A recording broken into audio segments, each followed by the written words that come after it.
হযরত রাসূল আকরাম সাল্লাল্লাহু আলাইহি ওয়াসাল্লামের মক্কা বিজয়ের সময়ের একটা ঘটনা আমি বলবো ছোট্ট করে। আল্লাহর নবী মক্কা বিজয়ের পরে আম্মা জান হযরত আয়েশা রাদিয়াল্লাহু আনহার কাছে নিজের একটা আকাঙ্ক্ষা ব্যক্ত করলেন, অভিব্যক্তি ব্যক্ত করলেন যে আমার মনে চায় আমি আল্লাহর ঘর বাইতুল্লাহ শরীফের মধ্যে 3টা পরিবর্তন আনি। কয়টা পরিবর্তন? প্রথম পরিবর্তন হলো আমার মনে চায় আমি বাইতুল্লাহ শরীফটাকে ইব্রাহিম আলাইহিস সালাতু ওয়াস সালামের বেনা ওনার ভিত্তির উপর পুনর্নির্মাণ করি। অর্থাৎ লম্বা ইতিহাস, বর্তমান যে কাবা শরীফ এটা ইব্রাহিম আলাইহিস সালাতু ওয়াস সালামের বানানো কাবা থেকে 2/3 নিয়ে বাইতুল্লাহ, আর 1/3 বাইতুল্লাহ শরীফের বাইরে আছে, যেটা হাতিম দিয়ে ঘেরাও করে রাখা। নবীজি বলেন আমার আকাঙ্ক্ষা হয় যে ওই 1/3 যেটা বাইতুল্লাহর বাইরে আছে সেটাকেও বাইতুল্লাহর ভিতরে অন্তর্ভুক্ত। পরিপূর্ণ নিয়ন্ত্রণ ক্ষমতা আল্লাহর নবীর হাতে। স্বাভাবিকভাবেই প্রশ্ন জাগত যে হুজুর এখন আপনি যা চাইবেন সেটাই তো হবে, তা আপনি মক্কা বাইতুল্লাহকে পুনর্নির্মাণ করেন, বড় করে দেন, দরজা নামায় দেন, আরেকটা দরজা বানায় দেন, আপনি যা বলবেন সেটাই তো ফরমান, সেটাই রাষ্ট্রীয় হুকুম, সেটাই শরীয়তের হুকুম, আপনার কথার সাথে তো বিরোধ করবার কারো শক্তি এখন আর নাই। আল্লাহর নবী বললেন যে এটা যদি আমি এখন করি তাহলে কিছু সাধারণ মানুষের মধ্যে যাদের বুঝ কম, যাদের জ্ঞান কম, যাদের ইলম কম, যারা নতুন নতুন মুসলমান হয়েছে, ইসলামের প্রতি এখনো তাদের পরিপূর্ণ আস্থা বিশ্বাস তৈরি হয়নি, তারা বিভ্রান্তিতে পড়বে, এই জন্য এই কাজগুলো আমি করতেছি না। ইমাম বুখারী রাহমাতুল্লাহি আলাইহি এই হাদিসকে সামনে রেখে একটা অধ্যায় স্থাপন করেছে, বাবু মান তারাকা বা'দাল ইখতিয়ার মাখাফাতা আন ইয়াকসুরা ফাহমু বা'দিস সামি' ফায়াকাউ ফি আশাদ্দা মিনহু। ইমাম বুখারী বলেছেন যে অনেক অনেক উত্তম কাজ ছেড়ে দিতে হয়। কি করতে হয়? কিছু কিছু উত্তম কাজ ছেড়ে দিতে হয়। কেন? কারণ ওই উত্তম কাজটা করতে গেলে কিছু মানুষ সেটা বুঝতে পারবে না, না বুঝে তারা অনেক বড় বিভ্রান্তিতে পড়ে যাবে। সেই সকল মানুষগুলোকে বিভ্রান্তির হাত থেকে বাঁচানোর জন্য মাঝে মাঝে কিছু কিছু উত্তম কাজও ছেড়ে দিতে হয়।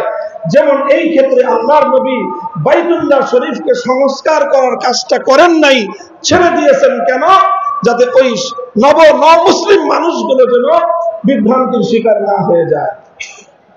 কাজেই বুজুর্গদের যত মাজার আছে, বুজুর্গদের যত কবর আছে, সেই কবরগুলোকে যারা পাকা করেছে অনেক বড় গুনাহের কাজ করেছে।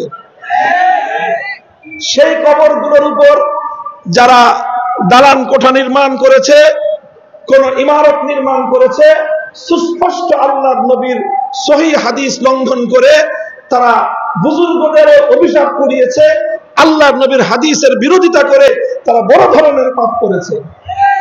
এই সব কথাগুলি তার আপন জায়গায় সঠিক, তবে মনে রাখতে হবে এই সকল বড় বড় বুজুর্গ থেকে আল্লাহু আকবারের ধ্বনির শিক্ষা গ্রহণ করেছি। প্রকৃত অর্থে আমরা যারা শাহজালালের চেতনায় উদ্বুদ্ধ হয়ে গৌর গোবিন্দদের বিরুদ্ধে রুখে দাঁড়াবার প্রেরণা পেয়েছি, কেউ যেন আমাদের বিরুদ্ধে বিসর্জন করার সুযোগ না পায় সেই বিষয়ে খেয়াল রাখতে হবে। এজন্য বুজুর্গদের কবরগুলোর সঙ্গে এমন কোন আচরণ করা যাবে না যাতে সাধারণ মানুষ, মূর্খ মানুষ, অজ্ঞ মানুষরাও মনে করতে পারে যে ইনারা বুজুর্গদের সঙ্গে বেয়াদবি করতেছে। এমন কোন আচরণ করা যাবে না। বুজুর্গদের কবরকে বাদ দিয়ে আশেপাশে যত শিরক বেদাত আছে, এই সকল শিরক বেদাত এগুলোকে বন্ধ করার ব্যবস্থা করতে হবে। যারা গাঞ্জা খায় বড় বড় বুজুর্গদের কবরে এই গাঞ্জাখুরি বন্ধ করতে হবে। নারী পুরুষের অবাধ মেলামেশার যে আয়োজন করে বুজুর্গদের কবরগুলোকে যারা অপবিত্র করছে, সেই অপবিত্র কর্মকাণ্ড বন্ধ করতে হবে। এই সকল কর্মকাণ্ড বন্ধ করার জন্য আমাদেরকে ধীর স্থির ধারাবাহিক পদক্ষেপ নিতে হবে। সরকারকে বলতে হবে পদক্ষেপ নেন। আপনারা তো এখন দাবি করেন জনগণের সরকার। এই দেশের অধিকাংশ ধর্মপ্রাণ মুসলমান সমস্ত বুজুর্গদের কবরকে কেন্দ্র করে সংগঠিত শিরক বিদআতের আখড়াকে তারা পছন্দ করে না। কাজেই এই সকল অপকর্ম বন্ধ করেন, বুজুর্গদের কবরগুলোকে এই নোংরামির হাত থেকে রক্ষা করেন।